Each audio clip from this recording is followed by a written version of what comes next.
fantastic presentation. I'm always saying this.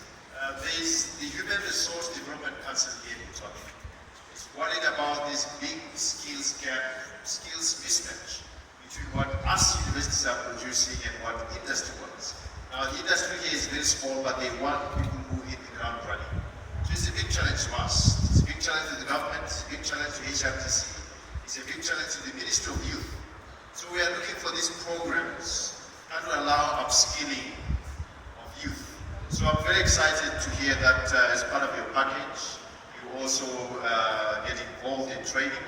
So I really encourage you to look at how you can work with stakeholders here through your technology platforms, to try to see how you can contribute. I mean, do you think anything like that will excite you as a company?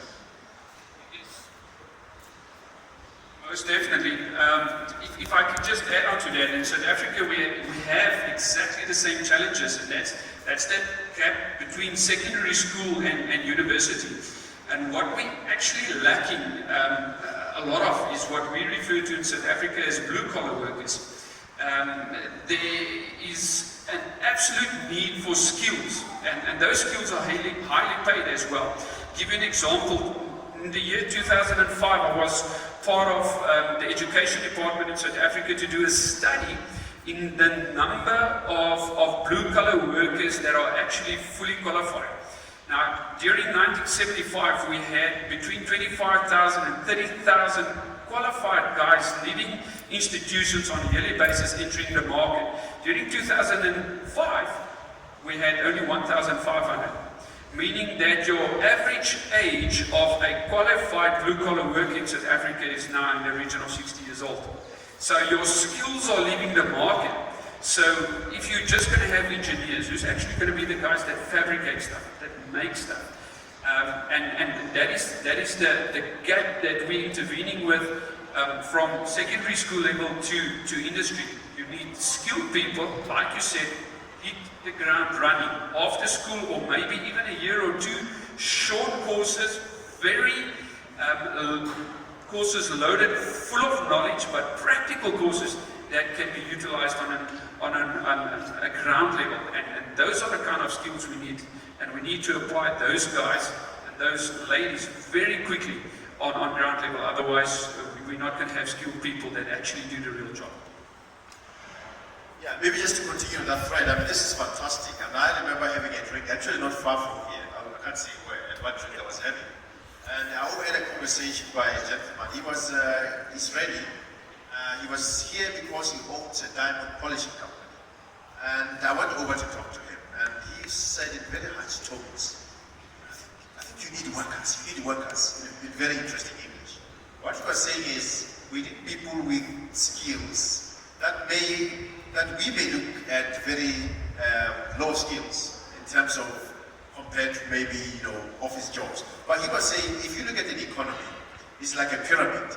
You need to have this very broad base of skills. People who are plumbers, people who are welders, people who are whatever. And he was saying there's a lack of that base right here. Everybody wants to be like me, wearing a blue-collar shirt and paid very little, pretend that they make money. Now, I remember when I was in the UK, a plumber earned a little bit more than a dentist, because these guys made a lot of calls, and they were paid a very large fee for this calls they were making. I mean, what do you see that vision? How do you see us maybe having a platform that creates a pipeline of such skilled workforce? Well, I don't only have the vision for that. I've got the practical experience of that. Currently at my office, I've got 16 guys doing drawings on a daily basis. All those guys are in the age group of 20 to 23 years of age. They've only done a year course on either drafting or specialized drafting. We take them in, we give them the practical skill, and in all honesty and all fairness, they earn more money on a monthly basis than I've earned after 4 years of study at university. Because they've got a skill, and they've got a skill that you don't get behind every wall, every bush. So how do you apply that? What needs to be done is that secondary schools, universities, and industry need to take hands, and they need to fill that gap, and they need to say, right, how are we going to combine universities to secondary schools and listen to what industry wants in filling that gap in a short time. Don't put courses out there that's going to take guys 3-4 years to complete. You need short courses practically applied. If you don't apply that practically, then you don't have the knowledge to apply it on ground level as well. And those courses are out there. The information are out there. The manuals are out there. It's just a question of getting the right people involved and being able to do that. But industry needs to come to the party as well, most definitely. Okay, that's excellent. That's good to hear, because currently we are working on creating some sort of co-creation platform. It's early days, but the idea is to have universities, industry, and the student bringing the raw potential that they have, and maybe creating this space where we could have industry bringing some interesting problems that we work on a daily basis, but you are willing to share with students. It could be something on technology so far as ICT. I can see it being something on design, something being on architecture. I think that will be interesting, because all of a sudden you have industry being interested in the type of students that are coming out of the university.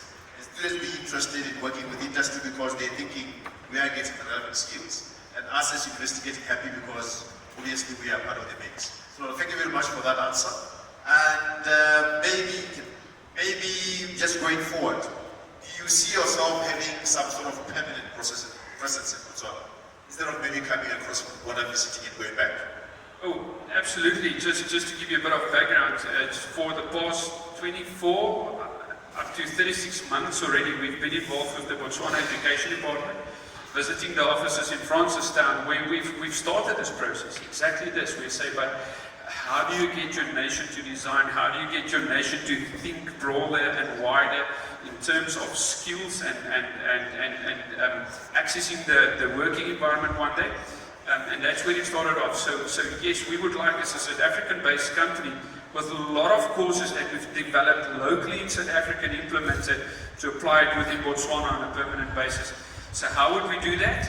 We would like to get involved with your universities, your colleges, your secondary schools, and your industry, saying, but let's show you what we did. It's most definitely not the alpha and the omega, but it's most definitely a start what we've done in South Africa, and let's apply it and using that on a full-time basis.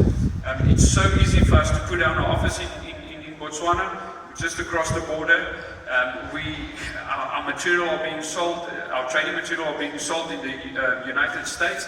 That is how accurately and how good we develop this material, and we most definitely would like to take hands with Botswana in doing that. So, do we see ourselves here permanently in supporting Botswana, the Botswana government, the Botswana Education Department? Oh yes, absolutely. Okay, thanks very much, Jacob. Thanks very much. Please thank Jacob for his time, for answering all our questions. Thank you. The stalls are right here. I was thinking at this point,